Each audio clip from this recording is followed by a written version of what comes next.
Hey guys, what's going on? Sin here. I wanted to talk to you a little bit about some Anthem news, both involving the beta, just some information involving the beta or demo, whatever you want to call it, as well as some new information I've learned about the game. I was lucky enough to play some of the VIP demo over the last weekend, and I just want to show you guys a small quick clip here. While we were playing, we actually got a masterwork drop. It wasn't an item or anything, but it was the masterwork embers. And I didn't see anybody else reporting anything on this, and it was something a little cool, so I thought I'd just share it with you guys. Whoa, whoa, whoa, whoa, 50 masterwork embers? What? What? What? So let's go ahead and get into it. So first off, for everybody who doesn't know, they're going to be lifting the ban on running in Fort Tarsus. So we're going to be able to run, we're going to be able to sprint, which is going to be very nice. Also, just a little more info with the demo for everybody who doesn't know. The demo itself is actually set up 6 to 8 weeks in patches and bug fixes behind the full release game. BioWare came out and said that a lot of the bugs that we were reporting during the VIP demo have actually already been fixed in the actual game. Things like the infinite load screen were not problems due to server capacity issues, but something completely different that didn't come up in any scale testing prior. So hopefully that'll be fixed for this weekend. For everybody who doesn't know, this weekend, February 1st through the 3rd, there's going to be an open demo for Anthem across all platforms. Some other things I wanted to kind of touch on about the demo versus the real game. Obviously, with the demo, there's no tutorials. We start at level 10. There's no pilot picker. The balance is different, and what I take away from that is that the difficulties are scaled down a little bit to be a bit easier.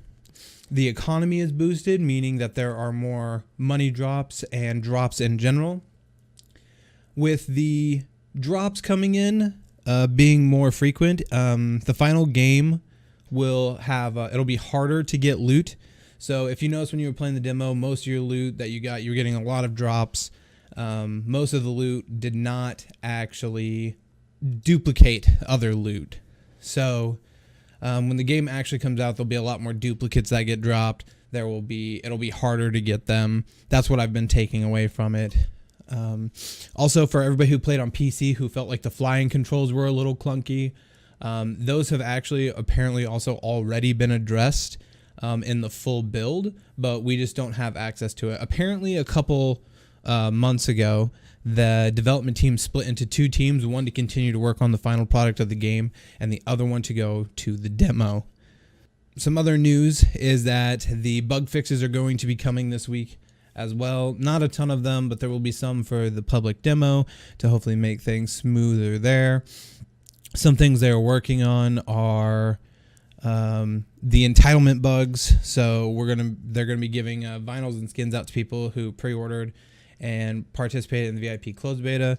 They're also trying to make sure that the people who weren't able to get in for whatever reason during the closed beta will be also allowed to get the vinyls as well. Client and platform login bugs are going to be fixed. Platform bugs to validate the Javelin unlock. Like I said, there were some people who just at level 12 weren't able to get their Javelins for whatever reason. I think that's also part of the reason why they gave us access to all 4 of them. And there's also going to be some server performance bugs that are going to be fixed as well. There's also going to be more bug fixes that won't be available in the beta, but they will be coming. I don't know if that includes like Fort Tarsus running. I don't know if we're going to have that in this open beta that's coming out or not. Also, in other news and slowly transitioning over into the finished game, there was a screenshot leaked of microtransactions.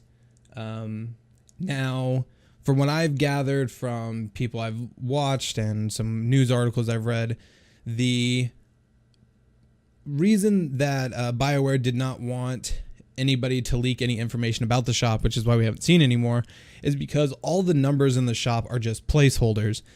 None of those are set in stone. None of them are going to stay like that. I know a lot of people are like, oh, $20 for a skin, but I understand why people don't want to pay $20 for a skin. I don't want to pay $20 for a skin. But also at the same time, like I said, those numbers are placeholders. Those aren't going to be what everybody is talking about, or everybody is going to be paying for it, because that's not what's intended. So what we'll hop into is currency. So for everybody who doesn't know, there's going to be two different types of currency in the game: coins and shards. Coins are going to be obtainable through doing missions, running with your friends, alliances, challenges, a lot of ways to get coins. And then there's shards, which are going to be their premium currency, similar to like silver in Destiny, where you can pay real money to get these in order to buy things out of the shop. Now, one thing to note as well is the shop is not going to be a pay-to-win shop. From what I can tell, it's going to be just cosmetics, as well as what looks like possibly crafting materials. I'm not quite sure how I feel about that, but from the screenshot that was showed, it did look like there were crafting materials in there. But what I have to say whenever it comes to that is we should just at least be thankful that everything in that shop had both coins and shards next to it. So we're going to be able to purchase anything in the game with shards or coins. We don't actually have to pay real money if we want to get something, but it will probably entail us doing a lot of grinding. The alliance system was showcased a little bit. The way the alliance system works, from what I've gathered, is you'll have a set amount of people in your alliance. How you get people in your alliance, I don't know. How many people can be in the alliance, I don't know either. But pretty much, if you have a bunch of people who are going to be grinding, you want to get them in your alliance. I'm assuming it's going to be something along the lines of, if they're on your friends list, they're automatically going to get put into your alliance.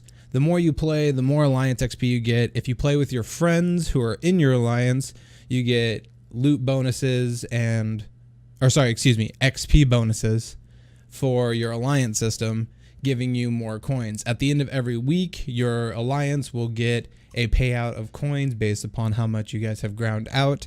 So the more you play, the more people in your alliance who play, the more you're actually going to end up getting coins at the end of the week. Also in alliances, there are tiers that you're going to actually be able to get. Now, it's its own leveling system. I'm not sure how they work. I'm not sure how many max tiers there are going to be, but you can assume the higher tiers you get, probably the more XP multiplier you'll get for your alliance, or maybe the more, well, I mean, obviously the more coins you'll get as well. Next thing to talk about are challenges. You can see them in the demo if you went and looked. You had to go into free roam. I hope there's going to be another way for us to see them in the actual game. But if you go into free roam, you can look at challenges. There's also going to be daily, weekly, and monthly challenges for people who love to grind.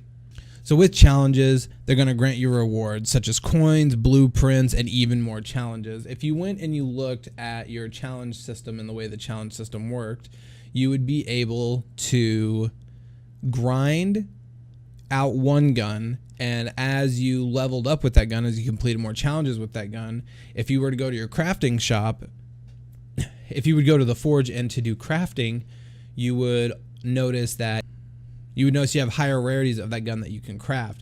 So that's one cool thing that they're going to be doing to have you unlock more rarities.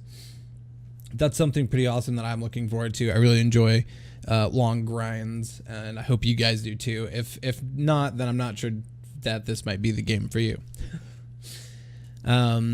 Challenges also will give you access to newer blueprints and stuff like that, as I said, for guns, but it may also unlock new guns in general. Not 100% sure there. There's some that you're going to be able to get done just by like casually playing the game, but it also looks like there's some that you're actually going to have to put hard work into to actually get that. So it all just depends on how badly you want to get your challenges done.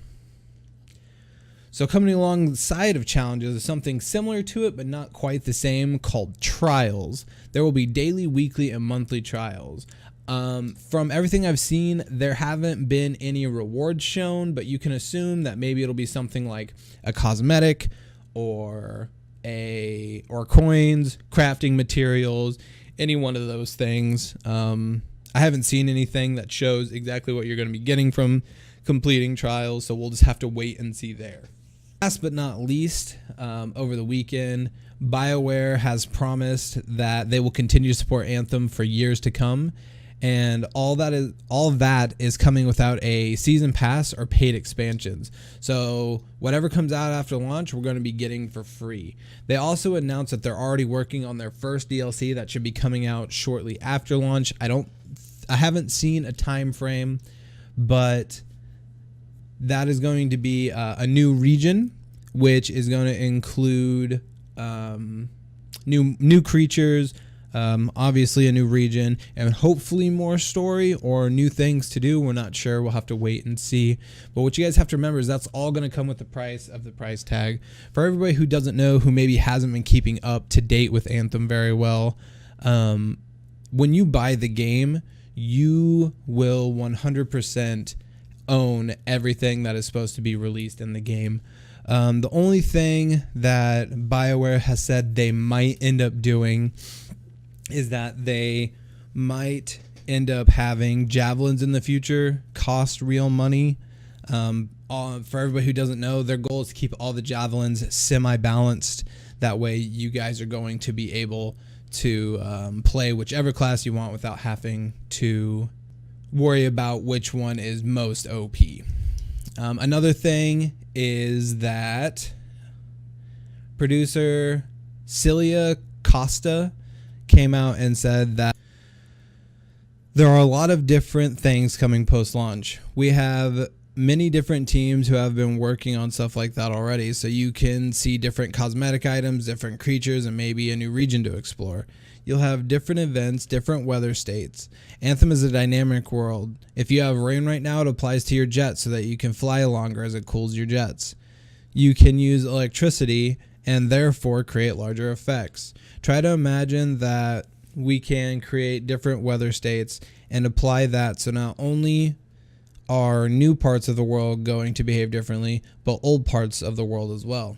If it's day or if it's night, some creatures may show up or may be more powerful. We can play with all these different variables and create a new narrative for the game. PvP is not available at launch, but it's going to depend on feedback that we get from the player base. So PvP, not right off the rip, probably going to see it a little bit later on. I don't doubt it. I know that the community is going to be very big into wanting to do PvP. The game looks amazing. It looks like it's going to be fun. Something else that I forgot to mention are factions and the information we have came out with factions. So as everybody knows, there are going to be different factions that you will be able to do missions for. As you gain reputation with that faction, you'll gain access to items that are specific to that faction and that faction only. But something else that I've been hearing is that they are also going to change the way Fort Tarsis looks. So it'll be really interesting to see how that is. Maybe a new shop opens up somewhere or something like that. And the last thing before I go, don't forget this weekend is the open beta for Anthem. I hope to see you guys all there. One rumor that I've been hearing I want to throw in here at the very end is that there may or may not be a special event coming. A lot of people are assuming Shaper Storms, and I have not seen very much on Shaper Storms, so it'll be really interesting to see how that goes. Thank you guys for making it this far in the video. If you have, hit a like. Don't forget to follow or sub to the channel. You can also catch me streaming on twitch.tv/TOXSYN. I'll also post that down below. You guys all have a good one, and I hope to see you in game, freelancers.